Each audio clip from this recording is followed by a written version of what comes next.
today to talk a little bit about what the university and our local Black institutions can do together. So I'm going to start with a little bit of background on me. So when I went away to university, I knew that Black history was what I wanted to do. And I remember being in my second year, and I decided that I was going to write a paper on Black Canadian history for one of my undergrad courses. And I remember seeing how small the section was on the University of Western's Guelph shelves. And the sad thing at the time was that my small selection of books and articles was actually much, much larger than previous years. So in a way, it was sad, but I was very lucky because there had been a whole cohort of people before me who had done work and made my life a little bit easier. And what I was looking at was the collection of several decades of hard work, as small as it was. And I was disappointed in the pile I had at my computer, and it was really small, and I grumbled most of the way home from the library about it with my little bag. However, I also knew that that pile would be small before I started the project, and I knew that if I really cared, that eventually it was going to be my job to try and make that pile a little bit bigger. So over the years in university, I became more interested in Black history in North America, partially because of Deirdre McCorkindale, who was one of my professors. And I came to understand that the history doesn't begin and end at the border. Being Canadian is an important part of the Black experience here, but it's also connected to Black folks all over the world. So I spent a lot of time learning about Black American and Black Canadian history together because I found that it really helped me to fill in some of the gaps, and it gave me some basics for ways to approach different issues. And I continued into grad school working on Black Canadian history, and I also worked on a lot of local projects in this area as well as in the museum here. And working here with local people gave me another base to work off of in my own work. Educating myself on Black American perspectives helped me to expand my research by looking outwards. Working with people like Sam and working with people in the community and the elders here helped me to understand that another key to advancing Black Canadian history is also to look inwards at the communities themselves. This approach was great for me in my own research, but there was a little while there in my teaching where I kind of thought that I was going to be teaching American history forever, at least at the university level. I loved doing it, and I snuck that Canadian content in there where I could, but I really did think that that was kind of going to be my lot. And this changed when I was hired to teach Black Canadian history at the University of Guelph. And I knew when I started to launch their Black Canadian history course that I wanted my students to learn about the historiography of Black Canadian history. And historiography is just a fancy way of saying the history of the history. Learning who had written the early histories of Black folks in Canada, what they were like, and how the history has been written and changed over time. But I and many others in my field also know that the history of Black Canadians at its heart and soul is at the local and community level as well. Whether our museum and archive here in Chatham is a crucial resource for all researchers, regardless of the level, whether you're an elementary school teacher or you're at the university level. And the history that is gathered here, that was saved here, is priceless. And it is so important that we keep using it and we build it and we grow it for future researchers. And it's like this, it's not just like this in Chatham, it's like this all over Canada. There are places and spaces where Black people have settled, they have cared and decided for one reason or another that their history there was worth preserving and writing about and advancing.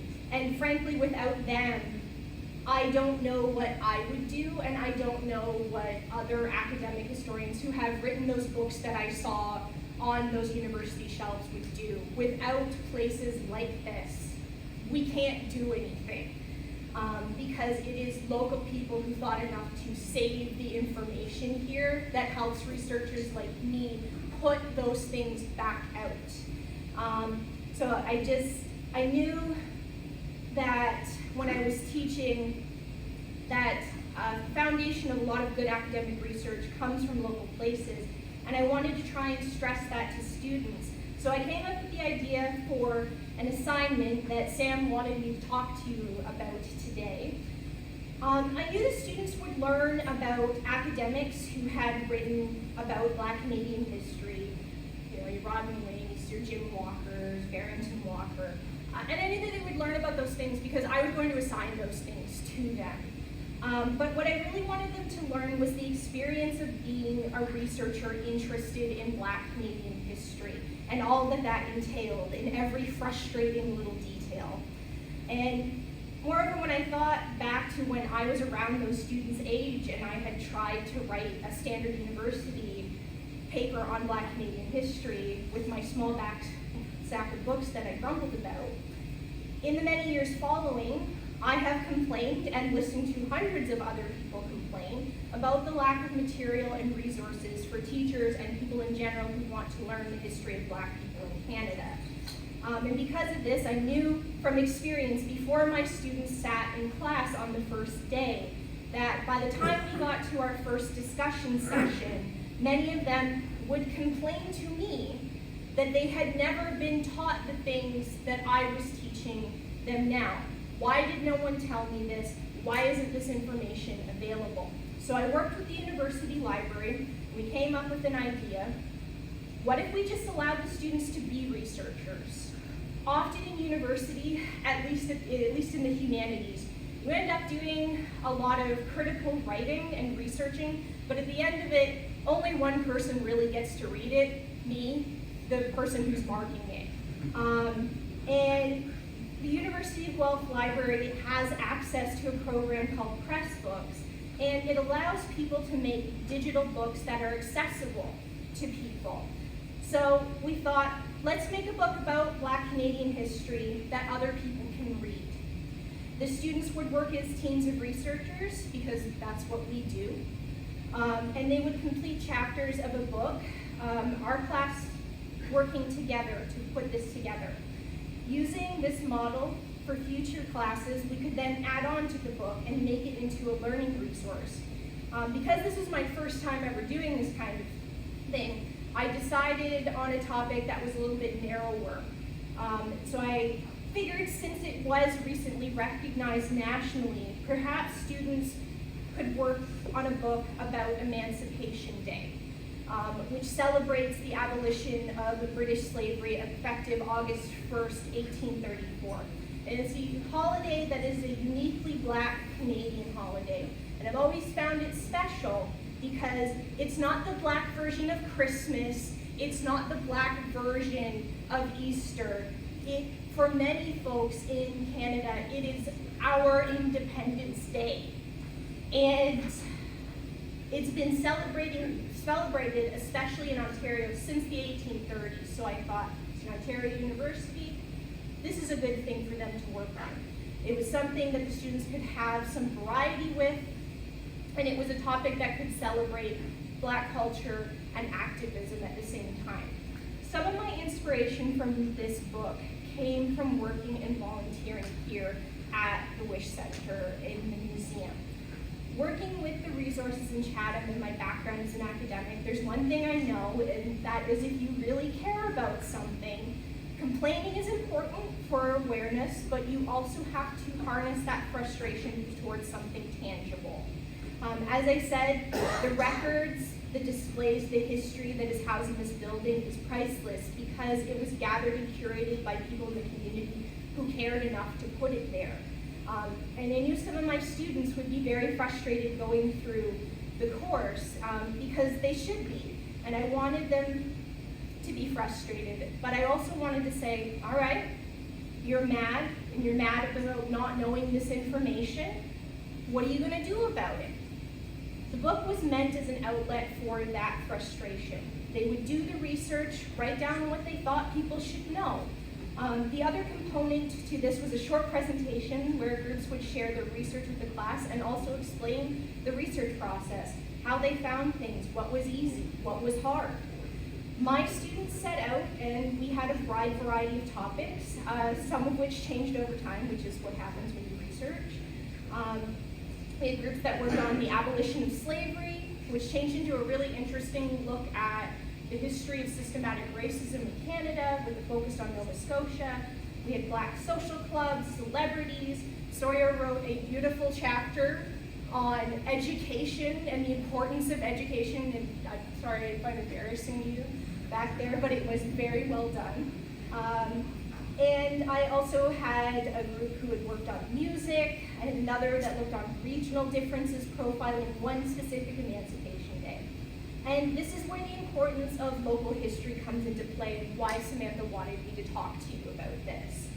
Completing the research on Black Canadian history is not one quick Google search away. Right now, there is no magical database where all the Black history lives. Much of the history of topics like Emancipation Day are housed in spaces like ours in Chatham, in spaces in Windsor, in spaces in Waterloo, in Toronto. They are in local libraries, they are in churches, they are in local archives, and sometimes they are in special sections of big archives. Depending on what the students chose and how they wanted to approach the topic, they would need to connect with the communities in some way or another, either directly or indirectly by looking at the research of others who had connections to these places. So I found that many groups started out relatively optimistic about their topics. Usually I sat alone in my office hours, but as the deadline to completion inched closer, the frustration phase started to set in and the emails started. I can't find anything on this. I want to look at this person, but I don't know where to look for them. Why can't I find a newspaper article about this? Where are the pictures? To which I would usually explain that there are people in Black communities all over Canada who have the tools you need, you just have to ask them. Don't throw your hands up and say, oh, well, I can't find it on Google, so it must not be there. It is there. Somebody, usually a Black woman, has probably saved it, and you need to ask her for it, and she will probably give it to you.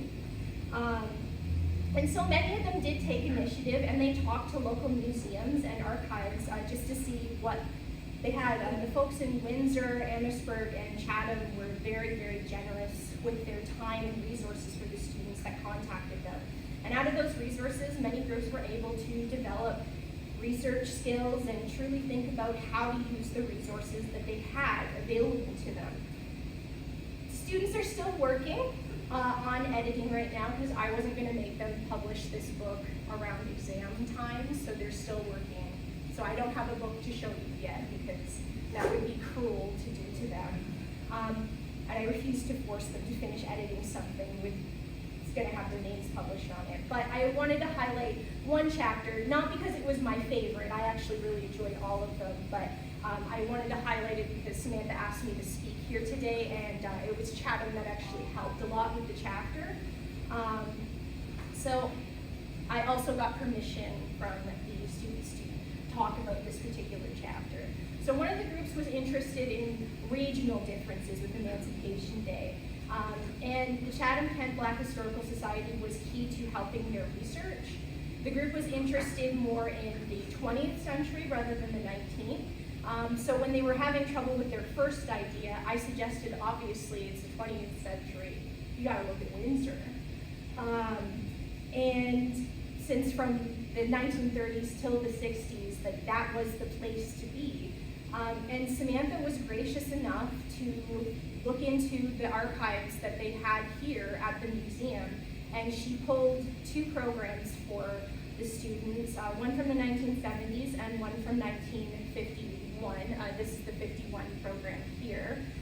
And she scanned it for the students so that they would have access to this.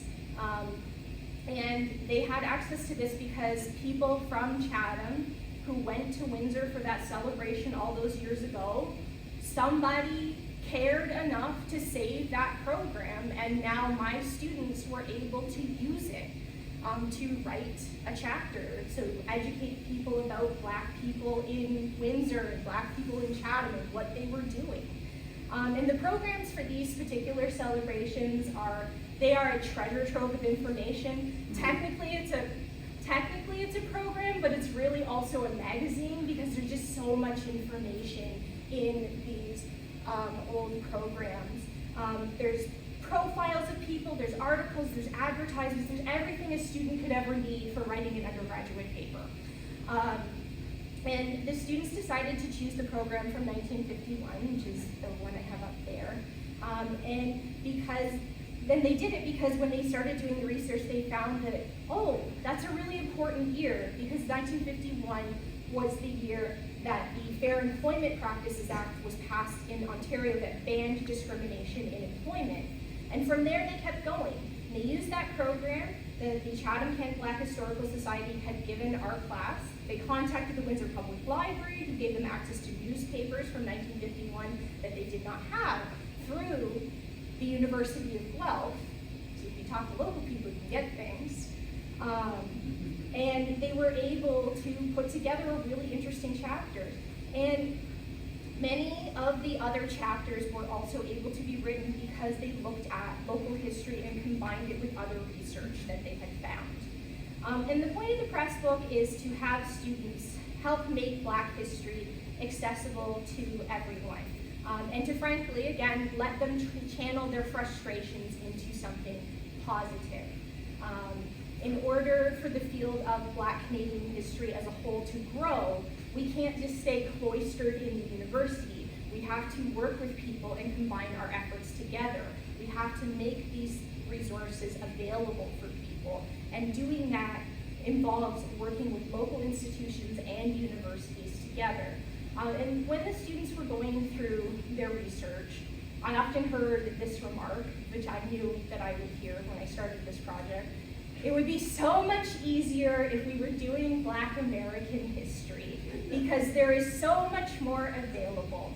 And this is where I came to value all of those years that I spent studying Black American history, because I knew the truth of why there was so much available. And the answer is that Black American history did not emerge with all of the resources fully formed. People had to do that. A lot of Black history, American history, also started the same way that my students are starting. Yeah, they didn't have the web resources and things like that, but that treasure trove of information we have for Black American history, that foundation that everybody thinks like, oh, there's so much information there. It didn't start that way. It started with local people preserving what they could, what you guys have been doing today, telling your family histories, keeping that information, telling the next generation, and somebody coming along and caring enough to try and put it all together. And that's how you build that framework. What is done here in these community spaces like Chatham's Black Historical Society is crucial for starting to build a similar framework for Black Canadian history. We're not there yet, but we can get there. There's an archive of stories of Black folks, and we have to share it, we have to continue to grow it. And since I'm on the board now, because this is part of the reason for this presentation, if you're not already a member, this was partially a promotion for the Black Historical Society, so if you're not a member, please consider being a member, because I just talked for 20 minutes about how important this place is. So that's it, that's me.